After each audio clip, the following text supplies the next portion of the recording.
रूप बसंत बन मुख से सदैव रतन निकालने की, बहुत बहुत मीठा बनने की, कभी भी कटु वचन नहीं निकालने की, ज्ञान और योग में तीखापन अपना और दूसरों का कल्याण करने की, अपनी ऊंच तकदीर बनाने का पुरुषार्थ करने की, अंधों की लाठी बनने की, हम आत्माओं को राइटियस रास्ता दिखाने वाले सत्य परमपिता परमात्मा की आज की मुरली से शिक्षाएं। स्वराज्य अधिकारी बन स्व परिवर्तन कर, संपूर्ण पवित्र बनकर, प्रभाव मुक्त, दबाव मुक्त, लगाव मुक्त बनकर, माया जीत, मन जीत, जगत जीत बनकर, प्रकृति जीत, विघ्न विनाशक, विश्व कल्याणकारी बनकर, विकर्मा जीत, स्मृति स्वरूप, नष्ट मोहा, सर्वशक्तिवान बनकर संपूर्ण विजयी बनना है। इसके लिए त्रिस्मृति स्वरूप का तिलक धारण करना है। ये स्मृति का तिलक कभी मिटे नहीं, ये ध्यान रखना है, तब संपूर्ण विजयी भव का वरदान प्राप्त कर सकेंगे। स्वयं की स्मृति अर्थात सतुगुणी निराकार आत्मा, परमधाम निवासी परमपिता परमात्मा की संतान हों की स्मृति, बाप की स्मृति अर्थात ज्योति बिंदु परमपिता परमात्मा, सभी आत्माओं के पिता, पवित्रता के सागर, पवित्र धाम में रहने वाले, विशेषताओं के सिंधु और ड्रामा के नॉलेज की स्मृति। परम धाम निवासी आत्माएं सृष्टि रूपी ड्रामा में प्रवेश कर शरीर का आधार लेकर पाठ बजाती हैं। आत्मिक स्मृति में रहते आधा कल्प अच्छा खेल खेलती हैं, फिर विस्मृति का पाठ बजाती हैं, अपने को तेज समझ बैठती हैं, माया की गुलाम बन जाती हैं, विकारों की गुलाम बन जाती हैं, हार खाती है, दुखी अशांत हो जाती हैं, तो मीठे परमपिता परमात्मा ड्रामा में प्रवेश करते हैं। ड्रामा में हम सभी आत्माओं के पाठ का राज बताकर सारी नाराजगी दूर करते हैं, क्यों क्या कैसे के प्रश्न को समाप्त करते हैं, भूलों को रियलाइज कर पुनः स्वयं को ठीक करने की समझ देते हैं, फिर से सतुगुणी स्वरूप में सभी को देखते हुए स्मृति स्वरूप बनने की विधि बताते हैं। आत्मा, परमात्मा, ड्रामा, इन तीनों स्मृतियों में सारे ज्ञान का विस्तार समाया हुआ है। गॉडली नॉलेज के वृक्ष की ये तीन स्मृतियां हैं। जैसे वृक्ष बनने से पहले बीज होता है, जिसके द्वारा फिर दो पत्ते निकलते हैं। कृष्ण की आत्मा सबसे पहले सृष्टि पर आती है तो ड्रामा शुरू होता है। वे फिर अन्य आत्माओं का आह्वान करते हैं। सृष्टि पर फिर वृक्ष का विस्तार होता है। मुख्य है बीज रूप की स्मृति, फिर दो पत्ते, आत्मा और ड्रामा की सारी नॉलेज, जो इन तीन स्मृतियों को धारण करता है, समझता है, चित्त पर बिठाता है, जो कभी भी इन स्मृतियों को भूलता नहीं है, वो स्मृति भव का, संपूर्ण विजयी भव का वरदान प्राप्त करता है, क्योंकि फिर वो समझ से पाठ बजाता है और सभी को समझ का सहयोग देता है, संतुष्ट रहता है, सहनशीलता का सहयोग देते हुए सभी को परिवर्तन करने की मदद करता है, स्मृति स्वरूप बनने का सहयोग देता है।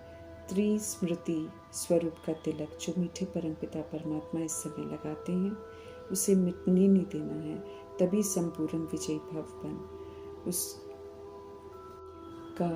वरदान प्राप्त कर सकेंगे। परमपिता परमात्मा ही जानते हैं कि हम आत्माओं को क्या चाहिए। उनसे सर्व प्राप्तियाँ होती हैं। उन प्राप्तियों से विस्मृत नहीं होना है, उन्हें सदा सामने रखना है। रखेंगे तो सर्व कमजोरियाँ जो हैं सहज ही समाप्त हो जाएंगी। ज्ञान, गुण, शक्तियाँ, वरदान, स्वमान, खुशी, संतुष्टता, दुआएं, सर्व खजाने हम आत्मा को सशक्त बनने के लिए ही मिलते हैं। इसलिए प्राप्तियों से हमें कभी भी विस्मृत नहीं होना है। कंबाइंड रूप की स्मृति से सदा विजयी बनना है। संगम युग पर सत्य परमपिता परमात्मा को पहचान कर उनका बच्चा बनने वाले कभी भी अकेले नहीं हो सकते हैं। निराकार हैं, इसलिए बाप के साथ का कंबाइंडपन का अनुभव इमर्ज करना है। साथ का प्रैक्टिकल अनुभव इमर्ज हो तो कभी भी माया रूपी कमी कमजोरियों का वार नहीं होगा, बल्कि बाप का साथ होने से कमी कमज़ोरियों को यूज़ नहीं करेंगे तो माया हार खा लेगी। सिर्फ हमें घबराना नहीं है मायावी वार से, बल्कि सर्वशक्तिवान बाप साथ है। इस स्मृति से हिम्मत रख विजयी बनना है। हमें याद रखना है कि विजय हमारा जन्मसिद्ध अधिकार है। स्मृति दिलाते हैं सुप्रीम फादर कि ये पाठशाला भी है, यूनिवर्सिटी भी है, ये रूहानी हॉस्पिटल भी है। हम आत्माएं सही मायने में इसमें शिक्षित भी हो रही हैं, तो हम आत्माओं का इलाज भी हो रहा है। मानसिक रूप से विकारों के वश होकर हम विस्मृत हो गए और रोगी बन गए। अब रूहानी सर्जन से अपना इलाज करवाकर योग की और ज्ञान रूपी संजीवनी बूटी की दवाई से और परहेज से हमको एवर हेल्दी बनना है। आत्मा बीमार है, आत्मा की बीमारी का शरीर पर प्रभाव पड़ता है, इसलिए आत्मा परमात्मा की संतान हो, सतगुणी हो, ओरिजिनल में परमधाम निवासी हो की स्मृति से अर्थात देही अभिमानी होकर रहना है। तभी परमात्मा भाषा को हम समझ सकेंगे, तभी योग भी लगेगा, तभी ज्ञान समझ में आएगा, तभी हम सब परहेज कर सकेंगे और अपने आप को पावन बना सकेंगे। कर्म करते हुए बाप का डायरेक्शन है कि अब हमें किसी भी साकार को या फिर किसी आकार को याद नहीं करना है। अब तो हमें एक निराकार बाप को ही याद करना है, तो हमारे विकर्म विनाश हो जाएंगे। सब कुछ करते याद में रह सकते हैं, इसलिए समय नहीं, फुर्सत नहीं है याद करने की, ये कोई कह नहीं सकता है। आत्मा का कल्याण करना है। याद करके हम परमपिता परमात्मा पर एहसान नहीं करते हैं, बल्कि खुद पर ही रहम करते हैं। इसलिए किसी भी तरह की एक्सक्यूज़ की सुनवाई नहीं होगी। दिन की शुरुआत ही प्रभु जी को गुड मॉर्निंग कहकर और उनकी याद में रहकर करनी है। सब कुछ करते याद की यात्रा पर रहना है। पतित पावन आकर हमें पावन बनाओ, तो रूहानी बाप भी आकर कहते हैं कि मुझे याद करो। अनेकों को याद करना मुश्किल है, इसलिए कहते हैं कि एक को याद करो, सहज रहेगा। याद से ही पाप भस्म होंगे, इसलिए याद में रहने की युक्ति को अपनाना है। सभी पतित हैं, इसलिए मनमना, इसलिए भगवान से मिलने की साधना करते हैं। उनसे मिलने का परिचय स्वयं परमपिता परमात्मा ही देते हैं। आत्मा का परिचय तो स्वयं परमपिता परमात्मा ही दे सकते हैं। आत्मा अति सूक्ष्म है। सूक्ष्म बातों को समझने के लिए आत्म अभिमानी होकर रहना है। योग से एवर हेल्दी बनना है। अभी संगम युग में व्याधि होते हुए भी योग में रहेंगे तो किसी भी तरह का कष्ट अनुभव नहीं करेंगे। साहसिक तरीके से साक्षी होकर हिसाब किताब चुकतू करेंगे। स्वस्थ अनुभव करते हुए हेल्दी रहने के संस्कार धारण कर आधा कल्प के लिए एवर हेल्दी रहने का वर्षा प्राप्त करेंगे। अविनाशी आत्मा कभी भी विनाश नहीं होती है। शरीर विनाशी है, ये बुद्धि में अच्छी रीति बिठाना है। आत्मा ही पुनर्जन्म में आकर मैक्सिमम 84 जन्म लेती है। 84वां जन्म मर्जीवा जन्म है, जिसमें परमात्मा का बनकर पुराने घर और पुरानी सामग्री का त्याग कर आत्मा पुनः नया बनती है, अर्थात दैहिक भान की तमो प्रधानता को समाप्त कर सतो प्रधान बनती है। जास्ती याद में रहने का पुरुषार्थ करने वाले ही ऊंच मर्तबा प्राप्त करते हैं। याद में रहने का अटेंशन रखते हुए याद का पोता मेल भी रखना है। शिक्षाओं को अच्छी तरह अमल में लाकर हमें फर्स्ट ग्रेड का स्टूडेंट बनना है। ऊंचते ऊंच निराकार परमपिता परमात्मा है, ये सत्य सभी को स्पष्ट करके बताना है। कभी जो हम हीरे मिसल थे, फिर विस्मृत होकर जो कौड़ी मिसल बन गए, अब उस कौड़ीपन को खत्म करके हमें फिर से हीरे तुल्य बनना है। ज्ञान के चित्रों में बहुत प्रकाश है, इसलिए त्रिमूर्ति, गोला और झाड़ के चित्रों के द्वारा सभी को बाप की पहचान देनी है, ड्रामा की पहचान देनी है। योग के बल से राजाई घराने का मर्तबा लेना है। सत्य बाप बार बार समझाते हैं कि पावन बनना है तो फिर बाप को याद करो, क्योंकि वही एक पवित्रता के सागर हैं, बाकी सारी दुनिया पतित है। पतित को याद करेंगे तो पतित ही बनेंगे, उल्टा और विकर्म बनेंगे। इसलिए अब हर आत्मा को परमात्मा का फरमान है कि एक निराकार बाप को याद करो। जन्म जन्मांतर का सिर पर पापों का बोझा है जो याद से ही उतरेगा।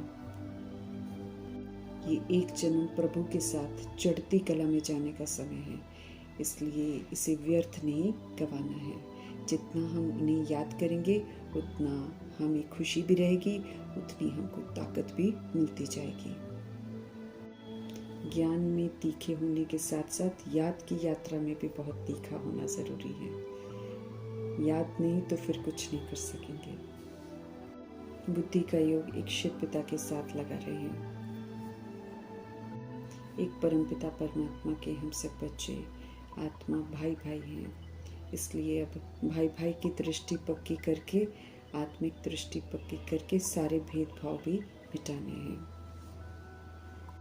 अकाल तख्त अर्थात ब्रकुटी के तख्त पर विराजमान होकर स्वराज्य अधिकारी बनकर श्रीमद् प्रमाण चलकर प्रभु की यादों में रहकर हमें अपने आप को अब करेक्ट करना है। स्वयं को सुधारेंगे, किचड़ा सारा खत्म करेंगे, तभी हम सुंदर दुनिया में जा सकेंगे। ये प्रभु जी स्पष्ट करते हैं। यहीं पर रहकर हमको फर्स्ट क्लास बनना है। प्यार से हर बात समझाकर मीठे परमात्मा हम आत्माओं को भी समझ देते हैं कि मीठे बनो। रतन निकालने हैं, वरदानी बोल बोलने हैं, हमें रूप वसंत बनना है, सोल कॉन्शियस बनकर सेवा पर तत्पर रहना है। मुख से कभी भी कटु वचन हमें नहीं बोलने हैं। हम आत्माएं हैं, परमात्मा के बच्चे हैं, इसलिए दैहिक भान, दैहिक संबंध, इन बातों से उपराम होना है। सच्चाई को समझना है, सच्चाई को स्वीकार करना है और सच में स्थित होना है। सदगति शिव पिता परमात्मा का कहना मानना है।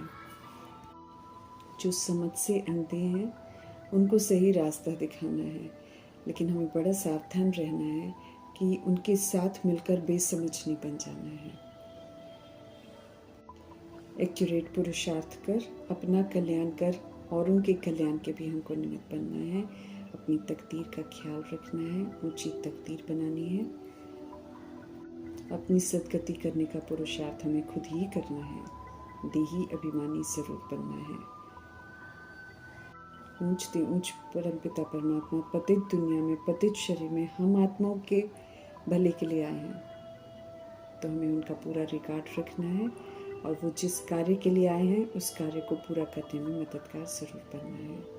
रावण की मत पर चलकर अब हमें भ्रष्ट नहीं बनना है। अब तो श्रीमत पर चलकर हमें श्रेष्ठ बनना है।